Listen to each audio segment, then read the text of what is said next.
Suhayla and Farooq, and they were married romantically. They loved each other very much.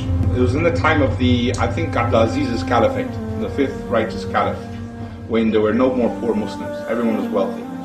Not Muslims, sorry, nobody was poor. There were no poor people, because Islamic economics, finance and system really did work. Anyways, think of a romance like that. Suhayla and Farooq are married, they're together for 3 months, the call of jihad is made, Farooq has to take off and disappear. He leaves her a little bit of money, about 3,000 dirhams, and says to her, make do with this for 3 months, I'll be back in 3 months.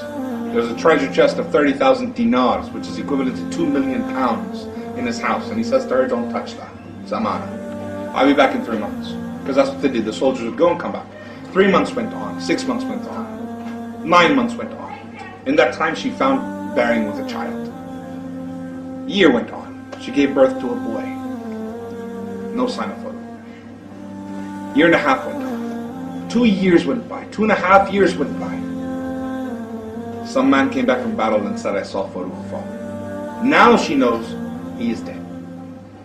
And so now she opens the treasure chest of 2 million pounds. Until then she obeyed him, didn't touch it. 3,000 dirhams for that long, subhanAllah, she stretched it. 30 years go by, she's looking after this boy, she's had a son, she's looking after him, she's paying for his education, she's getting him looked after, etc. 30 years go by. Now we're in Medina, this happened in Medina. 30 years she's thinking of Farooq. He was such a great man, my great hero. He fought jihad, he was killed. He was just this amazing guy. She loved him. When he was going, he thought twice, he looked back, she pushed him out the door. Said, have you no fear of Allah? Seek the Jannah and I'll see you there. She was a righteous woman. She pushed him out, said, go. And he went. Anyways, 30 years go by, here's Medina. Let's leave the country, Google Earth, go all the way over to China, okay? We're on the outskirts of the Muslim lands. We're in China, on the borders. Back down onto the earth. Nighttime, fire camp. Army soldiers defending the borders of the Muslims. And amongst them is a man sitting on the bridge. And he's doing what's called ribat, protecting the soldiers while they sleep. And he's having a lookout. Looking up at the stars, the sky, he's feeling a bit romantic, and he's feeling a bit of love with Allah, and he's thinking, all of a sudden he remembers he has this wife he was married to. I wonder how she's doing. What happened? Did she marry on? Did she die? Did she move on? Is she there? Thought starts going mad. 30 years of this jihad for the sake of Allah, and he marched on and he was never killed in battle. For anyone who thinks battle will take your life, 30 years this guy's still alive. It's Farooq, out on the outskirts of China. When he went, he couldn't stop. The sweetness of defending the ummah and working for Allah, he couldn't go back. He's on the outskirts of China, but now the thoughts, he's older and he's wiser, and he's just not that young, passionate man anymore. He's thinking, my wife, my wife, my wife. That's it. He takes permission from his commander in the morning, hops on his horse from China, he's riding like the wind all the way back to Medina. The closer he gets, his heart is pumping, man. It's going mad. He's going through the Persian, he's coming all the way back through Iraq. The closer he gets, the more mad he goes. What if she's not alive anymore? What if she's married again?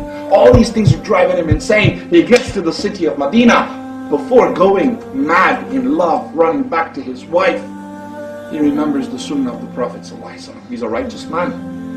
He doesn't just go home. He goes to the masjid to pray his 2 rak'ah. Because that's what you're supposed to do when you come back from a trip. He went to the Masjid Nabi, prayed 2 rak'ah, saw it was time for Asr, thought what's the point going home, I'll wait, pray Asr, then go home. While he's waiting, he notices the scholars of Medina. Keep in mind, this is the time of Abdulaziz, subhanAllah, the ulama, the knowledge, Allahu Akbar, the tafsir, the stories. And they're sitting in different patches, and people in white gathered around them. The scholars looking beautiful, mashallah. One of them shined out of all of them, Sheikh Abdul Rahman. He was one of the best knowledgeable people you can imagine.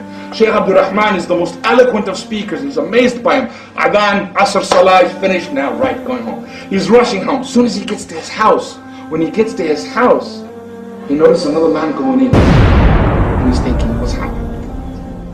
And he flips out.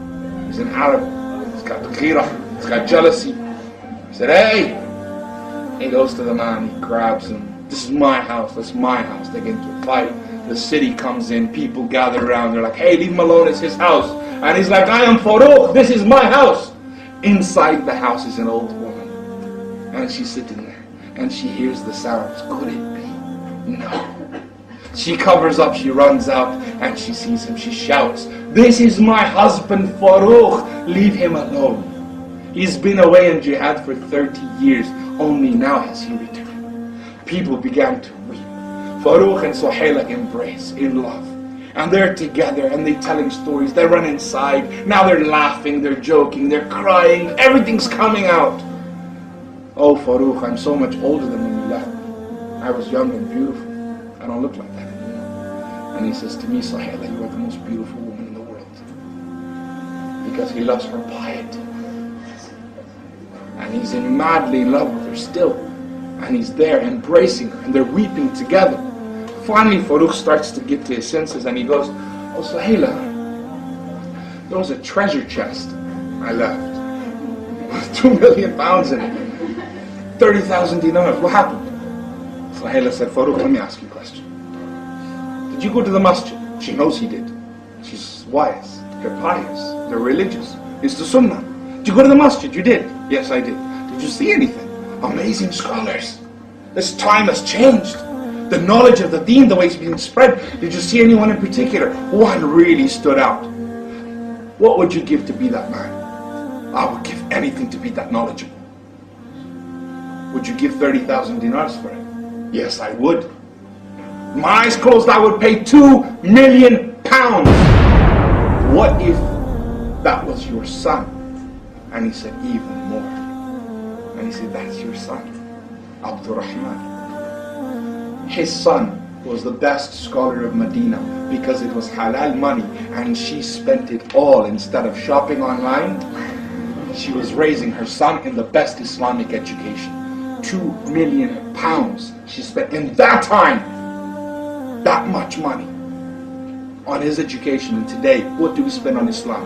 Faruq and Suhayla, she said, "That's your son." Faruq goes mad. He comes out the house screaming, "Oh, Sheikh Abdurrahman is my son. I am Faruq." And he's just dancing, he's excited. Abdurrahman comes, they call him, they say, "What?" He says, "I am his son. Where is he?" And the man says, "I'm Sheikh Abdurrahman." And when he sees him, he realizes the man he was fighting with in the beginning. He was going to his house. That was his son. And he hugs him and he embraces. And the city comes and sees this father jumping up for joy. My son is no ordinary boy. He is Sheikh Abdurrahman. And everyone starts to weep. Everyone is emotional with him. And one of the people that wept, that came to stop the arguing in the first place, was the great Imam Malik from the Maliki Madhab. What was he doing there? What was he doing there in that crowd? Imam Malik was the student of Sheikh Abdurrahman ibn Faruq.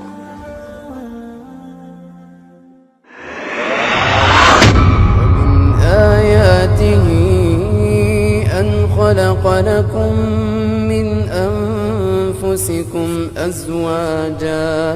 أزواجا لتسكنوا إليها وجعل بينكم مودة ورحمة إن في ذلك لآيات لقوم يتفكرون